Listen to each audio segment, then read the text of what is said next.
Welcome, everyone. Um, I'm really excited to be studying Vatican II through its documents.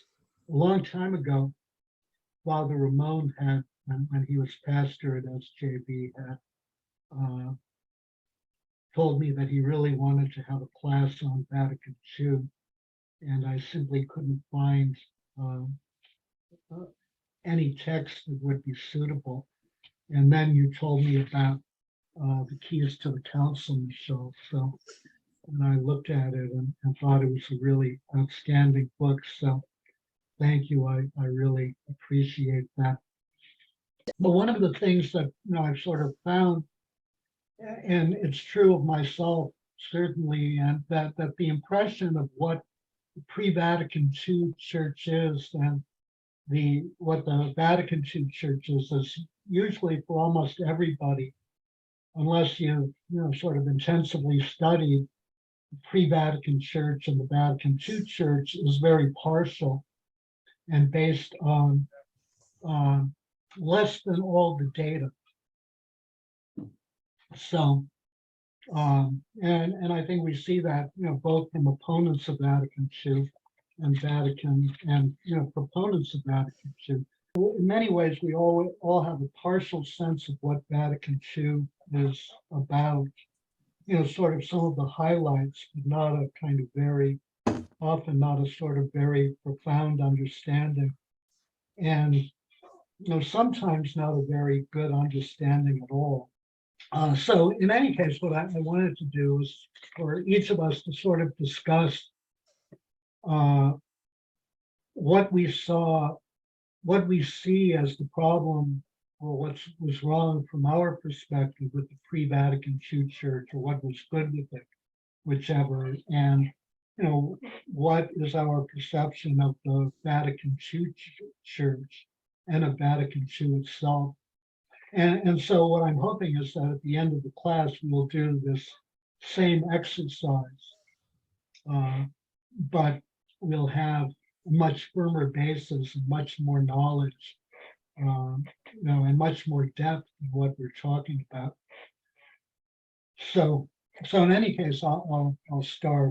There were two things about the pre-Vatican church that profoundly disturbed me. One is that we were Croatian, and my hometown had three Catholic churches. There was an Irish Italian church that also had the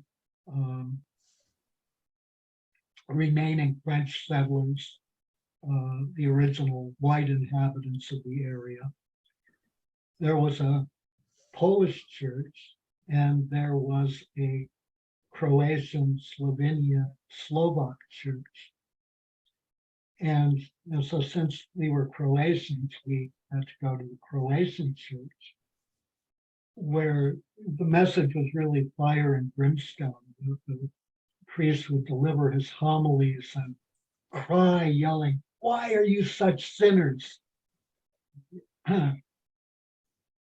And we went to novenas on Tuesday night at the Irish Italian church, and the church was, Mass was really enjoyable.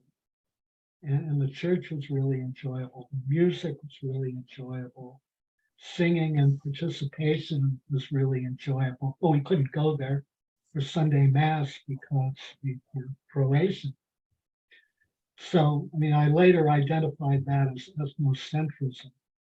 But at that point, it was just, sort of being excluded from an enjoyable experience. And then for me, what was really devastating was there was one day, I was probably in fifth grade, I was walking with my mother to Mass.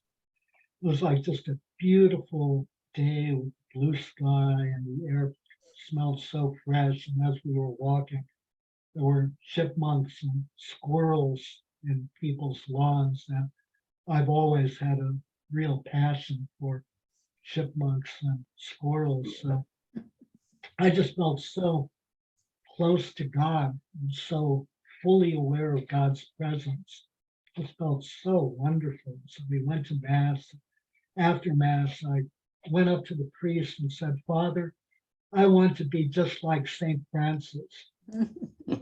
So he turned red, he shook, and he yelled, you can't do that. So it's an interesting response. And in some ways, those two things personify the pre-Vatican II church for me. Yeah. A church really of exclusionism, a church of evil. And I know that, there have to be important continuities between pre-Vatican II and post-Vatican II churches, or else Vatican II church springs out of nothing, which is impossible. But at the same time, those continuities are hard for me to see. So I became an atheist between my freshman and sophomore years of high school, and remained an atheist until 1999, when I had a conversion experience. And my wife was an evangelical Protestant, and so I became an evangelical. I was very uncomfortable with evangelicalism, partly because they were profoundly racist, and also because the theology, just from my perspective, and the use of the Bible was absurd. I couldn't agree with any of it. So I went to a Mass for the first time in 2001. So I was, absent from the Catholic Church and had no idea of what had happened in the meantime. And I had forgotten so much of what the Mass was like that I didn't really even notice the differences. So I went to a Catholic Mass, and I got dragged by my wife. I resented it. I complained a lot. As the priest was coming in, I said, look at this bozo. So it was a healing Mass. And of course, since I had a bad attitude, it was really blasphemy. I was healed at it. And so it kind of softened my view of the church a little bit, but I didn't realize anything in a major way had changed until I went out to lunch with Father Ramon. I was hoping that he would be willing to invite that same priest for a healing Mass at SJV. I wasn't, sort of a member of SJV and hadn't really returned to Catholicism yet. And so we went out to lunch. I invited him so I could ask him if we could have the healing Mass. And in the middle of a really nice conversation, he stopped and asked me, what do you propose to do to grow the kingdom of God? And so I said I wanted to teach. And he said, well, I can help you with that. I can help establish a teaching ministry. And at that point, I realized that the church had changed. That would have been impossible in the pre-Vatican II church. So that's, sort of in a nutshell, my sense of the difference. On the one hand, we're all in danger of going to hell because we're miserable people in the pre-Vatican II church, and we're also strictly segregated by ethnicity or race. And on the other hand, in the Vatican II church, we're called to grow the kingdom of God, each of us as disciples of Christ. When I came into the church, it was during Vatican II, but I ran with a really traditional crowd. And so what I picked up from Vatican I was, more of the traditional vein. And I don't know. And then I began thinking, like, how could we take the church out of the 16th and 17th centuries? You know, it just didn't seem to fly anymore. And I know that, you know, many, you know, there was certain teachings during those times because they connected, those teachings connected with the people. So, and I came into the church through RCIA at St. Jude in Redmond, and it was a very progressive RCIA. So there was a lot of progressive, you know, things, topics, and an all around progressive feel. And I kind of, you know, what really kind of attracted me to the Catholic Church was this, you know, the mythology, the fairy tale wonder of, you know, Catholicism. And sometimes I'm a little disappointed, not now, but like in the last 20 years, I've been a little disappointed with, you know, the end of the fairy tale. So, but I'm kind of beyond that now. I just really want to learn more. I really know nothing about, well, I wouldn't say nothing. I know some things about Vatican I, suppose, but it'll be interesting to compare the two and see where the changes have come or where the changes are suggested. Yeah, let's the end of the fairy tale is sort of an interesting comment. Let's talk about that a little bit later if there's time.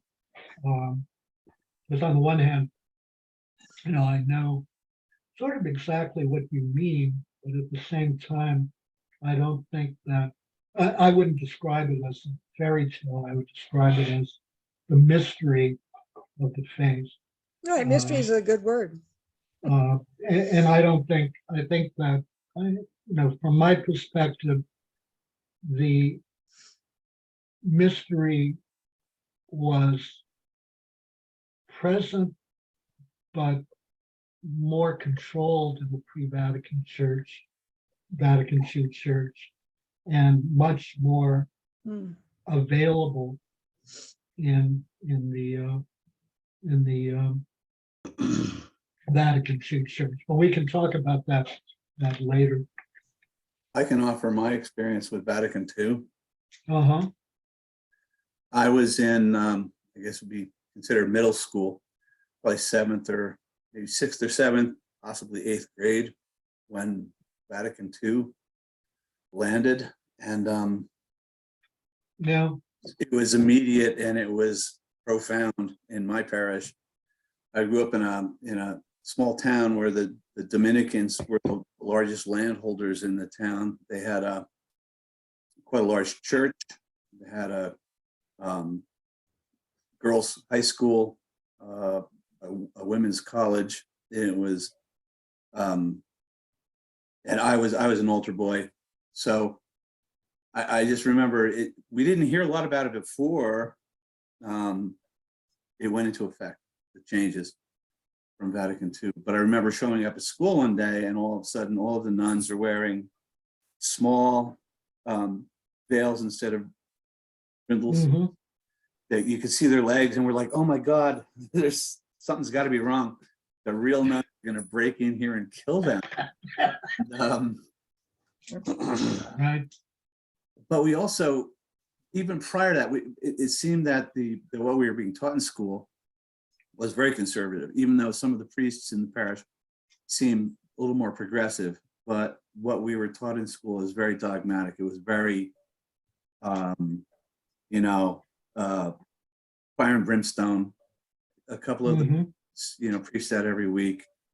I can give you a short anecdote. We were in class one day, and one of our old nuns, the ones with the full size rosaries and the you know, floor to ceiling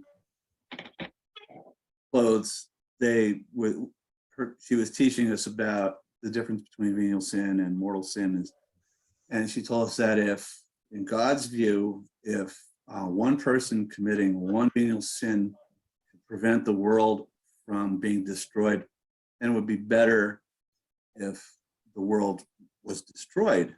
And since we sat in the back of the class, me and a classmate looked at each other, and he said, bullshit.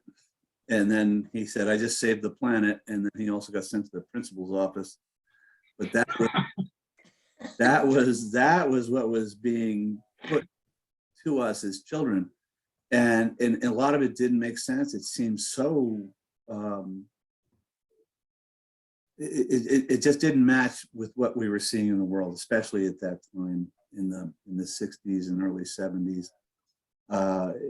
It just didn't seem that it didn't fit into our ken. We couldn't process it. And so we were all constantly getting in trouble for questioning nuns and everything. Then Vatican II came along, and boom, it was like, oh my gosh, this is great. We're learning things.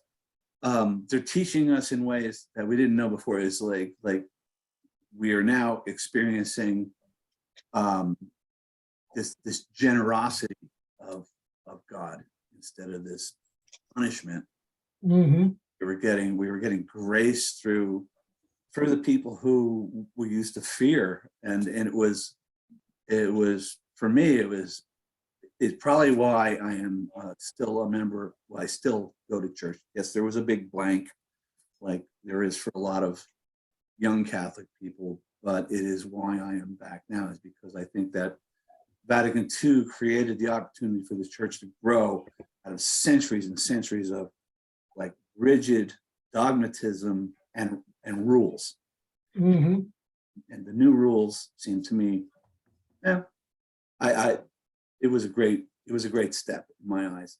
For me, again, coming from a Protestant church into the Catholic Church way after a lot of years have gone by and a lot of water under the bridge, it was very refreshing to come back from leaving the church at age 11 with all of the Latin, and I had started becoming an altar server at that time. So I was kind of involved with all of that, going to catechism, and then coming back and seeing my first mass back was a baptism that that Michelle had invited me to at Holy Rosary in Edmonds.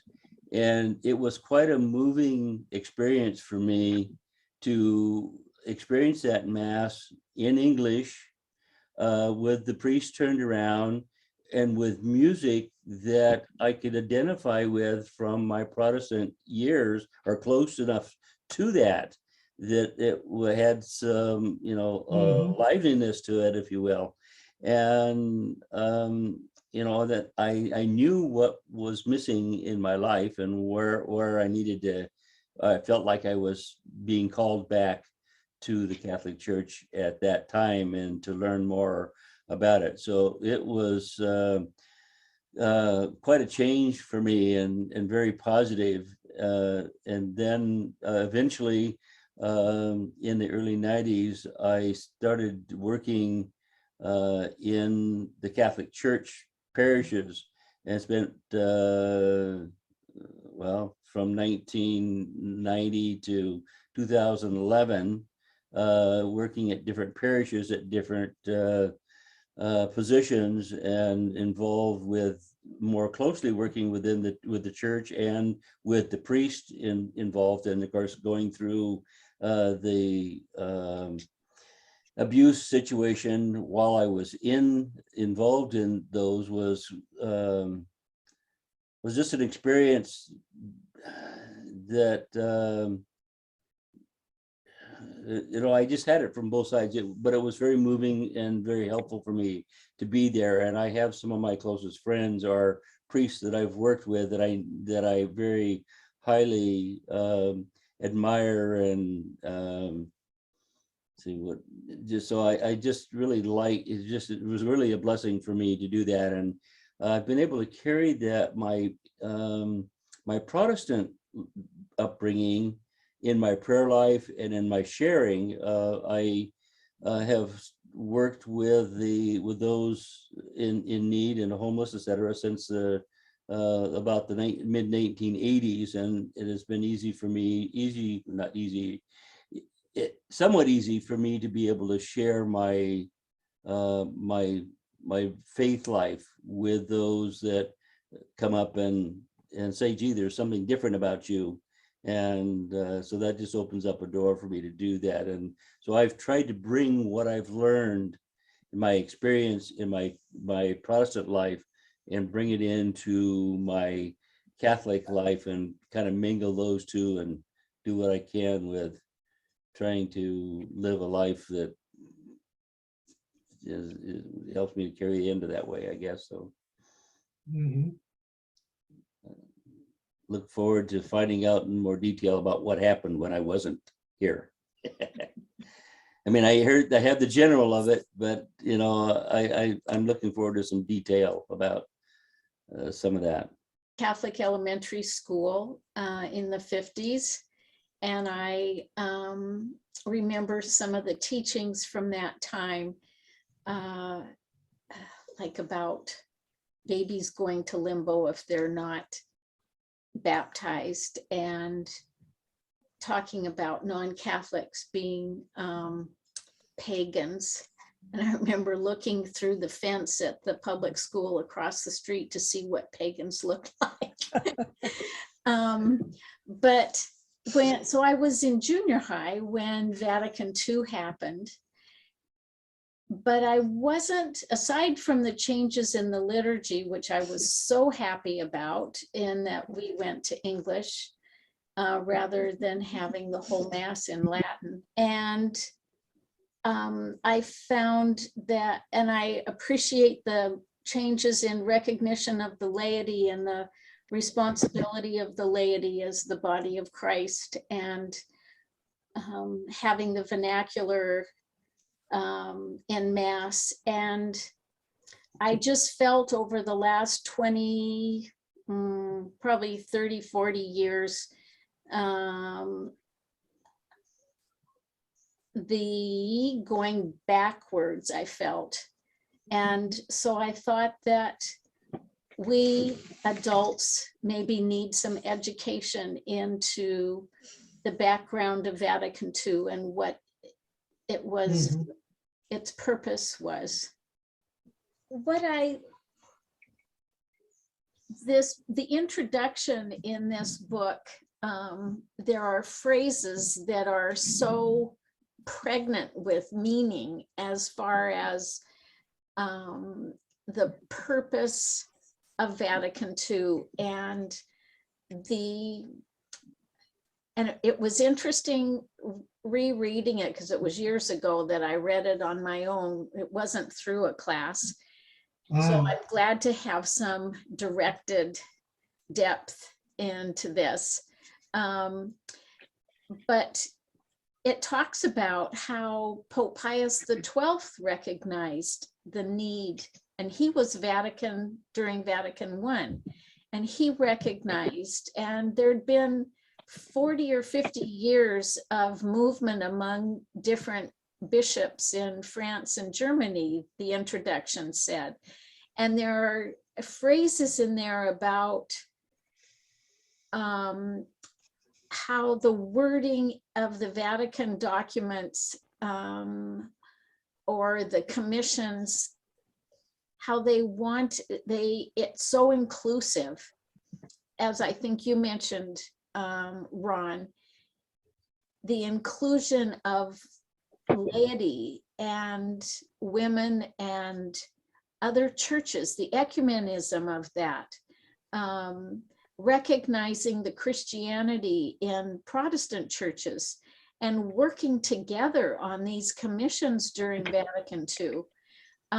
It's just so wonderful. That's why the other night I said, it's a wonderful time to be a Catholic, because we are encouraged to look with an open mind and to get to know God in us and in other people, recognizing mysticism and contemplative prayer is encouraged again after centuries of kind of being put on the shelf. So I won't go on and on, but I'm just so enthused about Vatican II, and I know there are some conservative traditional Catholics who don't even want to recognize it, and I don't think they understand it. My experience is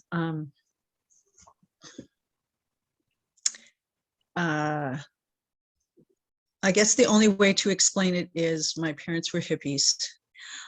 We lived in Malibu, California in the 70s and went to a parish. A very That- hippie area. Yeah, that was a lot like St. John Vianney at the old church. So it was a seminary.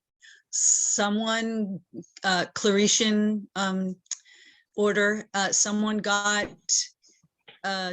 dispensation or some kind of acceptance that they would have a parish at the seminary, which, just like St. John's, the college closed about 4 or 5 years after my family began going there. And it was Godspell, Jesus Christ Superstar, every mass. The claim to fame in our family is one time my youngest brother got to be Jesus in the Passion Show. So yeah, and he had really long hair, and so it was like he was perfect for this part. But anyway, my impression of pre-Vatican II is when we would go visit my parents in Chicago. My mom's parents are from Italy, immigrants from Italy, went to a parish where they probably said mass in Latin, but I thought it was Italian. And the whole place stunk because of incense. And they had really tall candles and it was always dark. And that's my experience of Vatican II versus the hippies thing.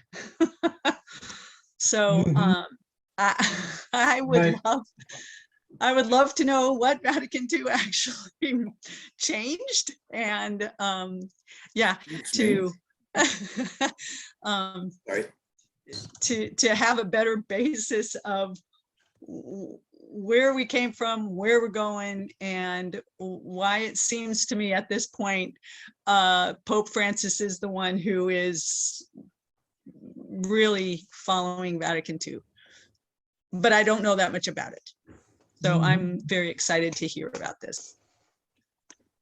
I like that stinky church with mass in Italian. That's Yeah, I don't know. that's good. And lots of slaps up the back of your head if you're misbehaving. Right, right. A couple of things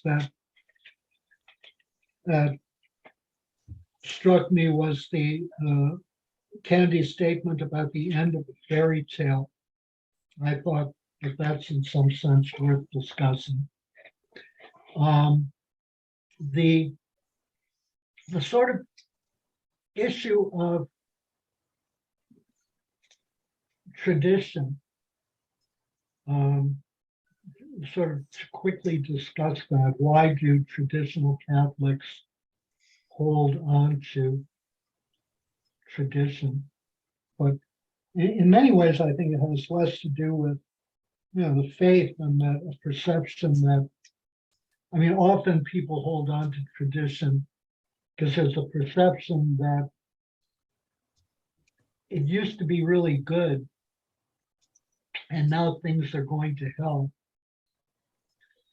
And, in some sense, there's an element of truth to that. Catholicism in the United States, at least, although it's very vibrant in Africa, very vibrant in Mexico and South America, Central America, very vibrant in Philippines and parts of Asia has been dying in the United States and in Europe. And the most Catholic country in Europe, Ireland, is at this point barely religious. So, is there anything else that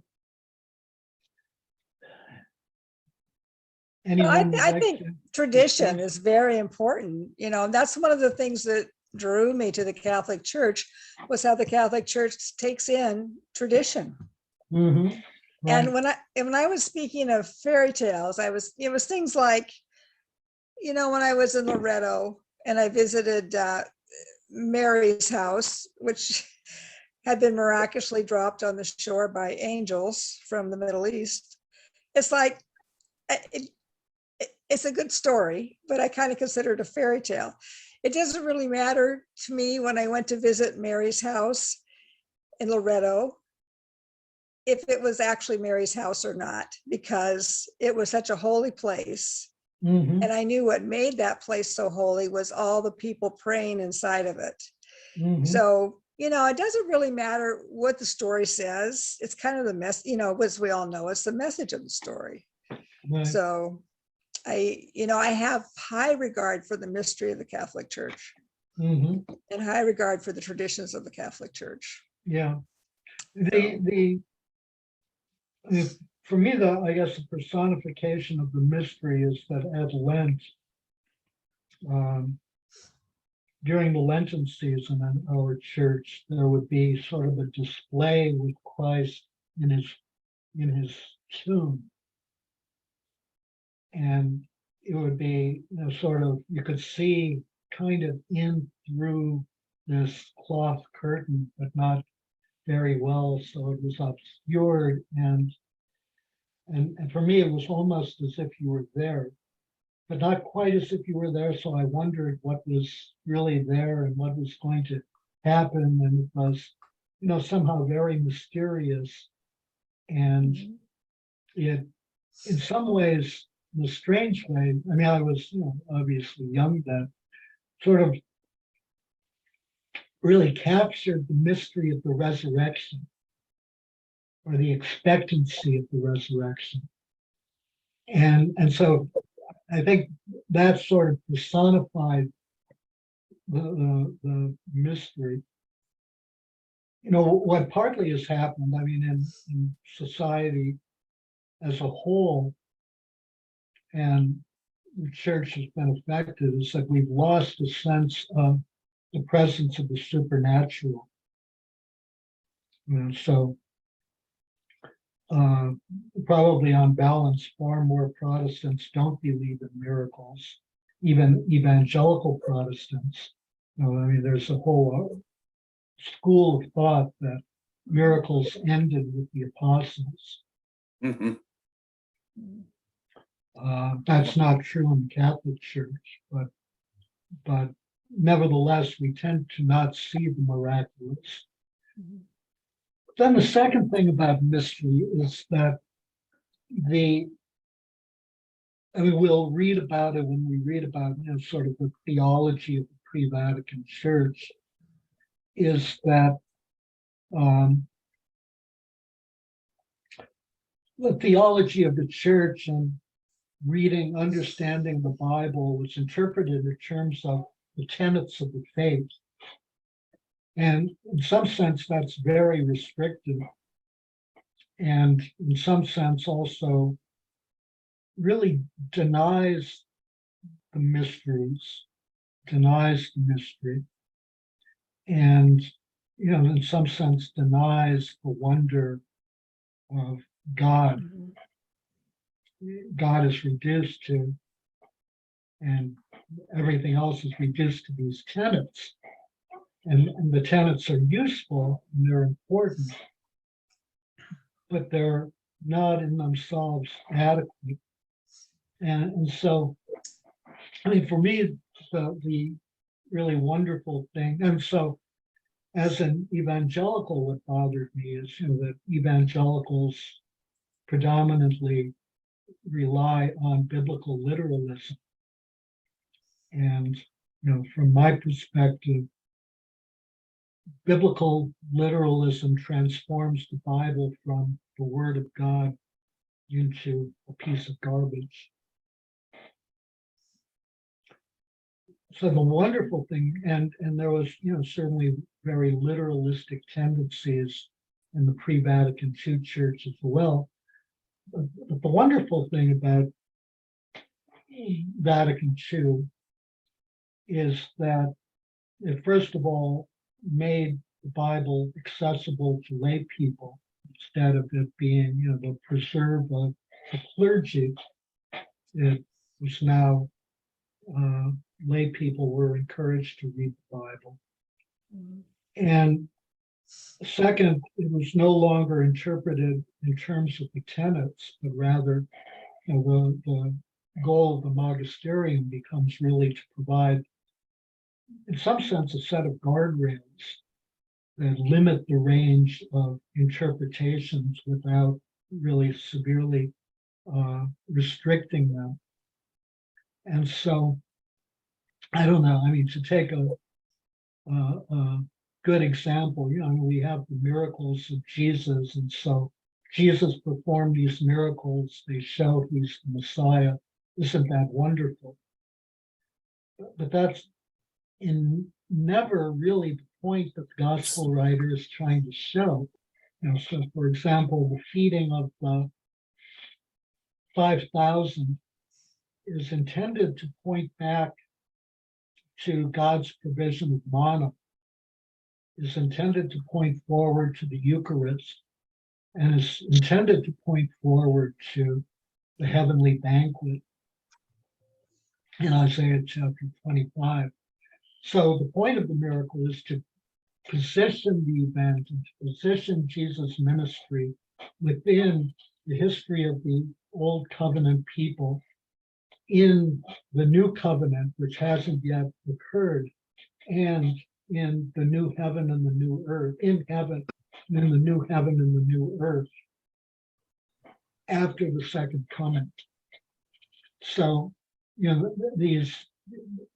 so the mystery, instead of being restricted or constricted, becomes sort of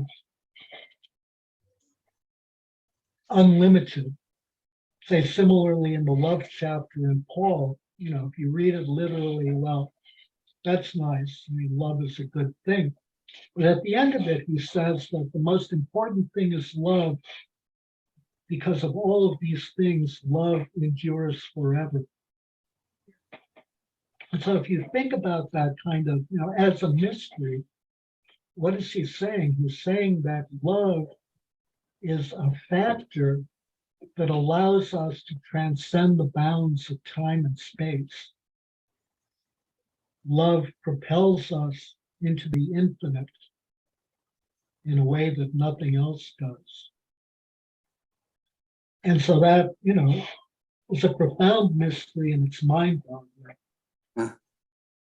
So there's a way in which the pre-Vatican Church was definitely mysterious, but if we look for them, the Vatican II Church becomes much more mysterious. Yes. We just have to look for them. And the important thing, in some sense, is that we're free to do so, although always within the bounds of the faith. The other thing is tradition. And, in some sense, tradition is a funny word. I consider myself very traditional. I feel a strong connection to the fathers. But the point is that I see myself as being very traditional, very much within the tradition of the fathers, who I always draw on, who I read regularly, who I always draw on for inspiration, who I always look to for guidance, and always look to for wisdom. So in some sense, that's tradition from the first to the fourth, fifth, sixth, I mean, the last of the great fathers is probably St. Maximus the Confessor in the early Ah. 7th century. So that's tradition, but tradition is also living. And I mean, in some sense, we should be committed to tradition because tradition is expressed in the teachings of Christ. And so, and we're also all pre-Reformation Christians, along with the 5 Oriental Orthodox churches and the Eastern Orthodox Church and the Nestorian Church. So those are all traditional. So then, the question becomes, what does tradition mean? Where is tradition? And what does tradition mean to you? Oh, I was going to say, from all the years I've thought about Vatican II, there are, I don't want to say good traditions and bad traditions. There are traditions, and then there are other traditions. And Vatican II, it tried to lift us from some of the lesser traditions of the church. And traditionalists now, they want to put the railing back up and go back to the paten and priest facing. These are they're all trapped in the past. Yes, it's good to have tradition, but when I was a kid, I was an altar boy. We said the mass in Latin. We had our backs to the congregation. To me, that seemed so exclusive and intimidating. But it was all when the railing went away and we could face everybody. It was more intimidating for us up on the altar, which is, I think there should be a certain effacement from the celebrator to the people he's with, that he's sharing the mass with. There has to be that connection face to face. And I think that is one of the greatest things that came out of Vatican II. But at the same time, it's okay to retain certain traditions. I know adoration of the saints is something that it's funny that some people who adhere to the pre-Vatican II ideas, they poke fun at the adoration of the saints. This is like as some sort of, I don't know, some touchstone to the past. But I think there is, post-Vatican II, there is also what I like about it, what I think is it retains the mysticism and the mystery of the Gospels and of God's teaching and of the Mass. I feel that actually releases us to more embrace mysticism and mystery in our belief. And I think that was somehow before Vatican II, we were chained to these like dogmatic rhythms of the past. And I could be wrong, but to me it felt very black. Funny, since I was raised by Dominicans, black and white as far as my face was. The one of the arguments for Vatican II, ironically, is that it represents a return to and revigoration of tradition. It just depends, and I would agree with that. I guess I'm thinking in terms of day-to-day tradition of like the simple operation of the mass. No, I mean, even both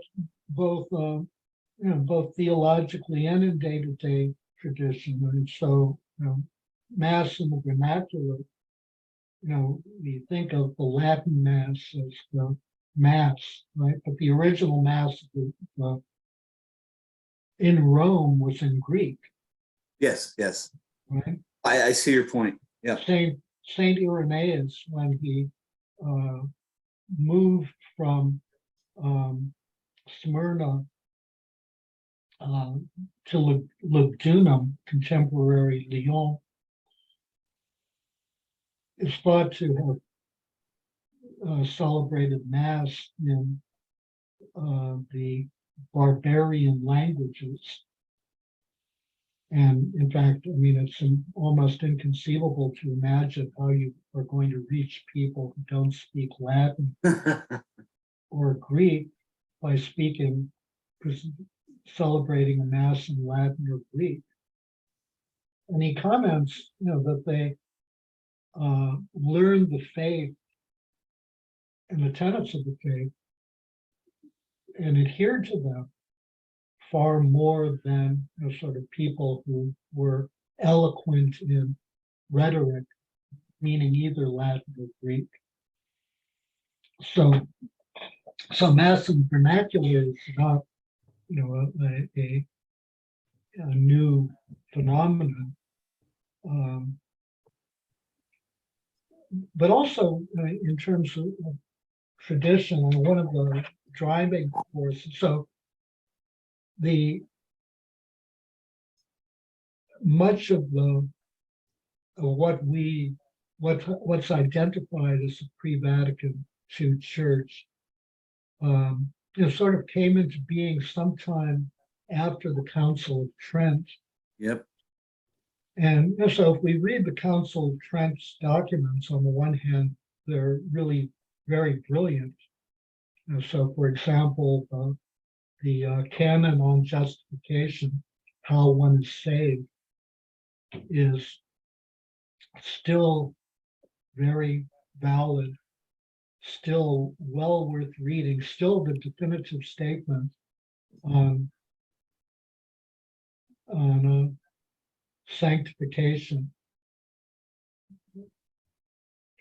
But the problem is that after that, and even the Trent was a response to the Protestant Reformation, and after that, a state of siege mentality set in.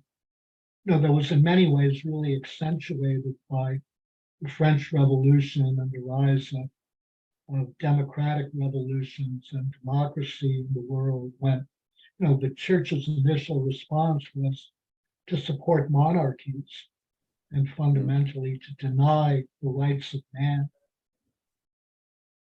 And so this sort of hardening, the firm affixing of the tenets, the sort of, an attitude of distrust and suspicion, so that the faith became about the laity. And so in the Mass, the fact that the priest has his back to the congregation, in theory means that the priest is merely the upfront representative of the parish as everyone addresses God. And so that, kind of has, in terms of what you were saying, Candy, kind of has an element of mystery to it. Yes, it does. But at the same time, in the real world, the priest is so sharply separated from you. Very often, not always in the pre-Vatican II church, but certainly in the church I attended, and I think not in the church we would like to have gone to, but so sharply separated that that element of mystery also is lost and dissipated, and you only have this rude guy who has his back to you. Oh, and I understand that this is all towards God. The everyone facing the altar, everyone is unified in adoration.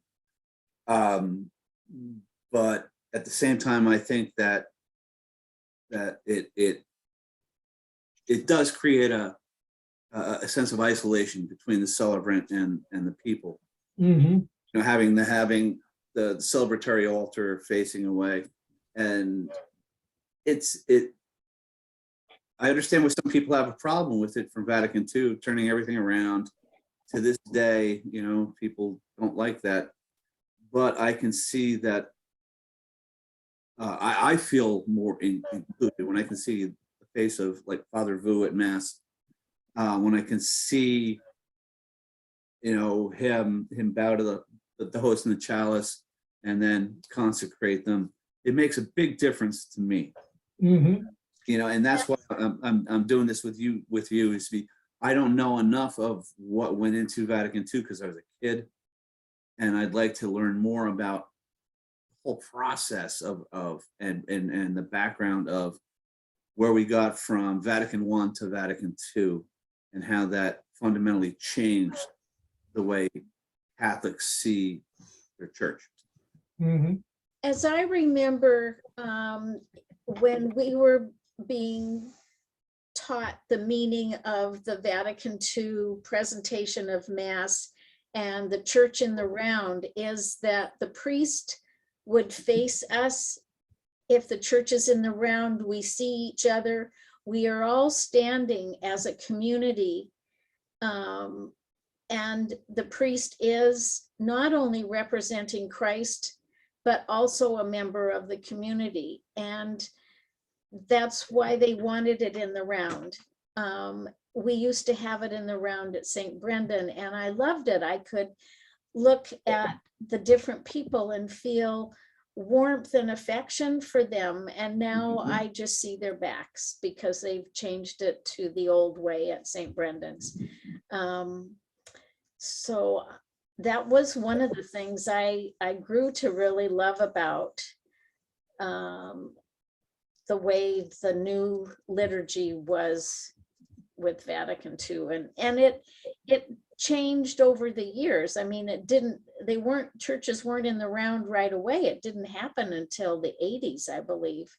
Mhm. But it was with a lot of thought about what liturgy should mean and how we can be a community. Right, and many of the changes have been very gradual. The change in the creed to change from whatever it was to consubstantial with the Father Oh yeah. is fairly recent. And then also, Not happy with that one. Did you have a problem with that too? I still say one in being with the Father. I don't say the new creed the way they made it in 2011. I really like the consubstantial. I think that's an important I'm stubborn. forward change. The I stumble over it, but I see I see it for where it comes from.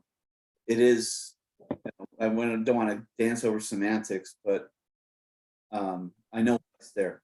yeah, and then also the Lord be with you, and with you being changed to and with your spirit. Yep. That's Yeah. that's a very significant and the end with you is from the Latin Mass, and it's fundamentally kind of incorrect. I mean, it's sort of like the Lord be with you. It's kind of like have a nice day, and you have a nice day too.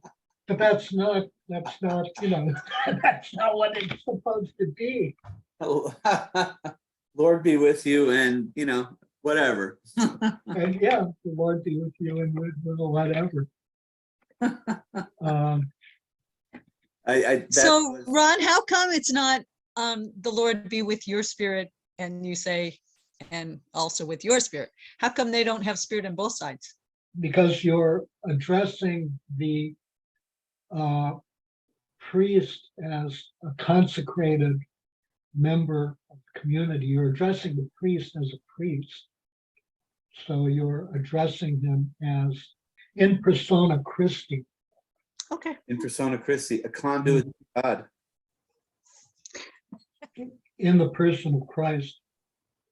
Yeah. So, yeah, you're addressing the priest as, sort of the spirit that connects him directly to Christ and prepares him to participate in the sacrifice.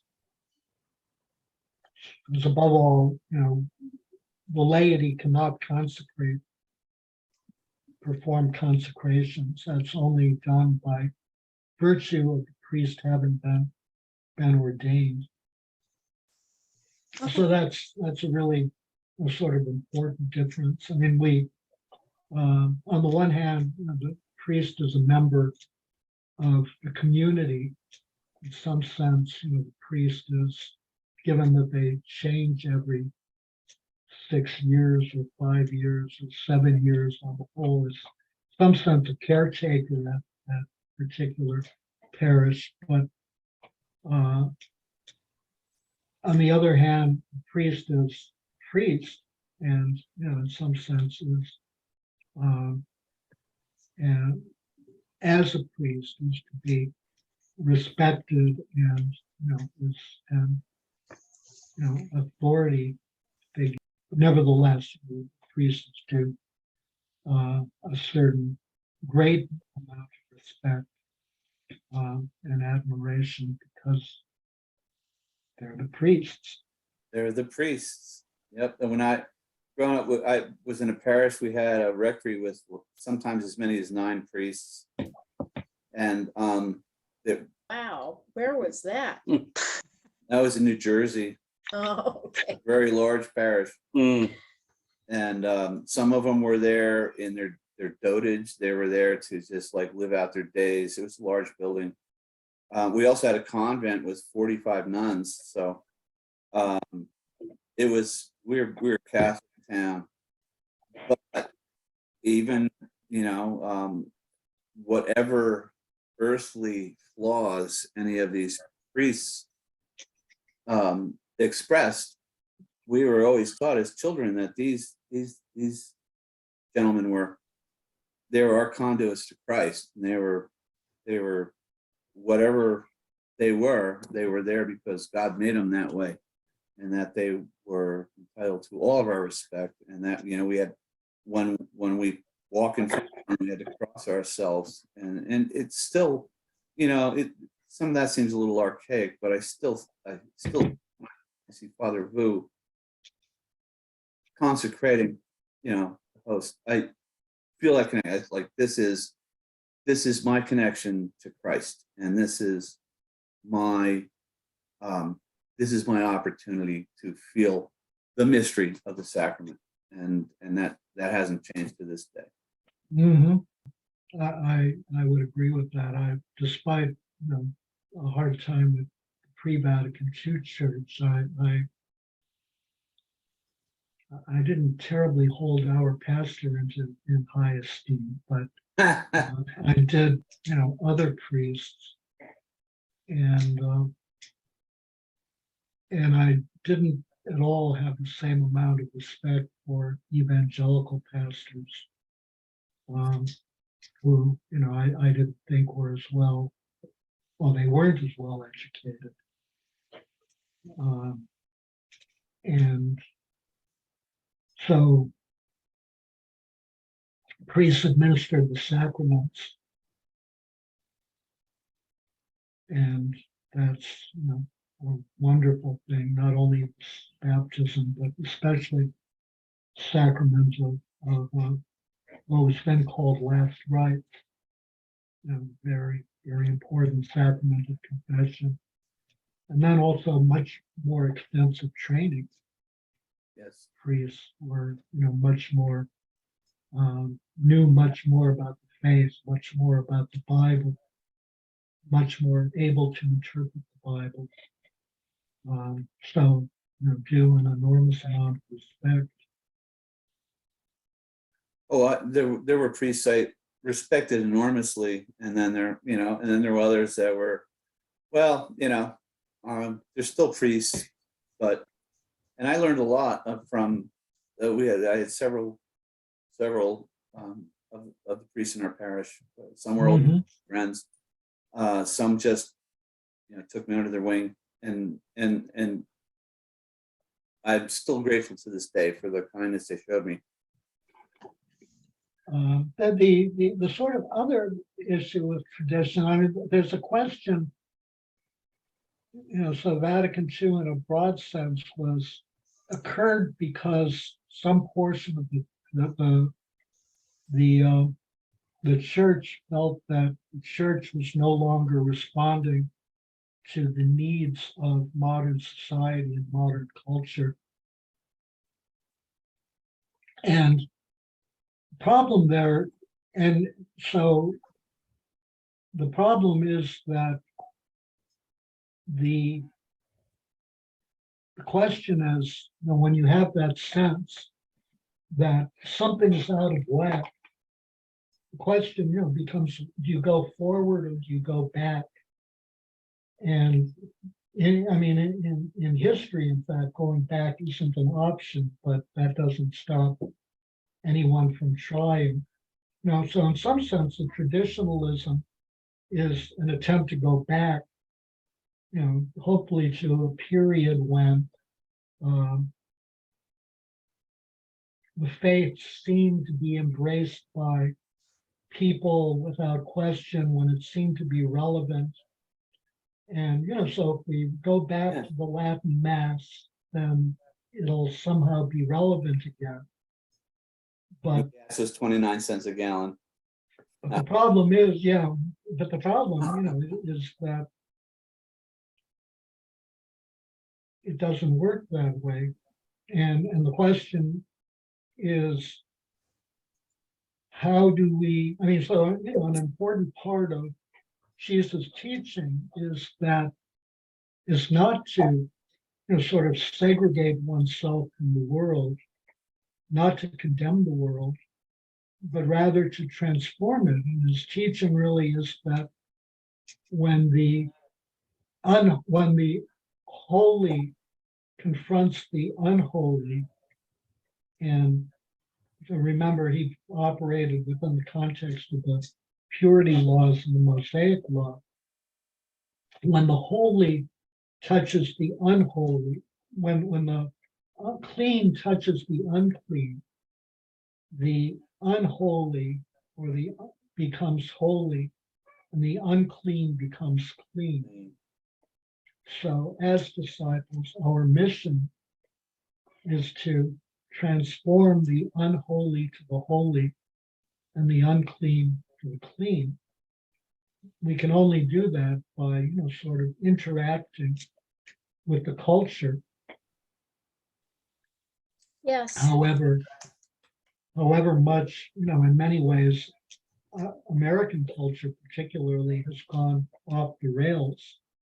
And, in terms of, in many ways, it really has. There's been an acute breakdown of interpersonal relationships.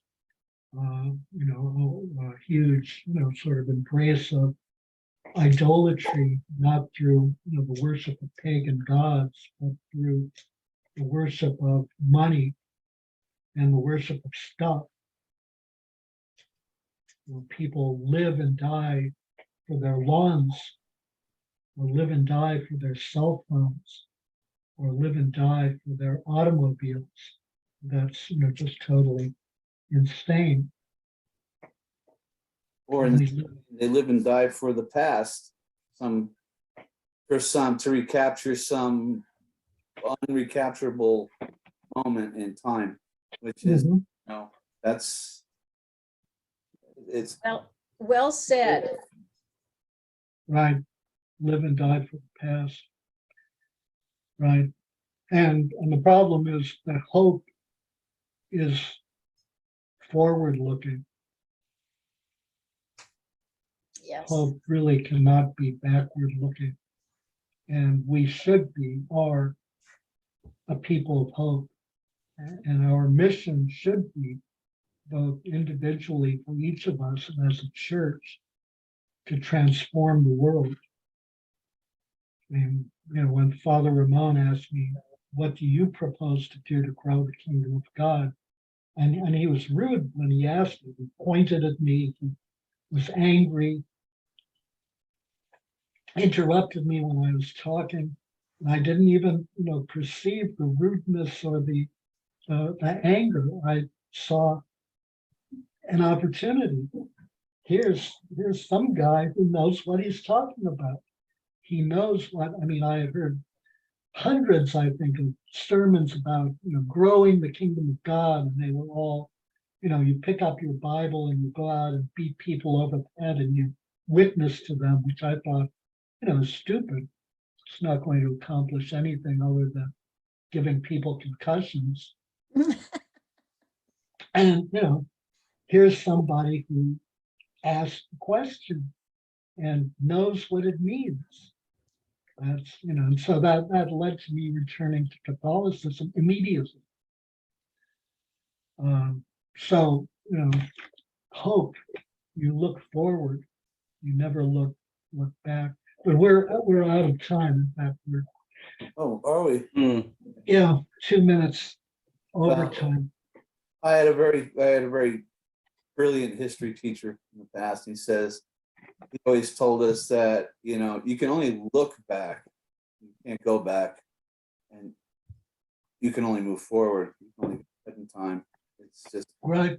too That simple looking, it's- that looking back is really important to connect you yes, it to the is. past and to link past and future. We, in our society, unfortunately, we see ourselves as being free agents. And so you can, be whatever. But as I've gotten older, I've begun to realize that I very much, sort of fit within my family tradition. I fit within my family's tradition politically. I fit within my family's tradition religiously. I fit within my family's tradition as an intellectual. Really? But my own sense of, that connection is very strong.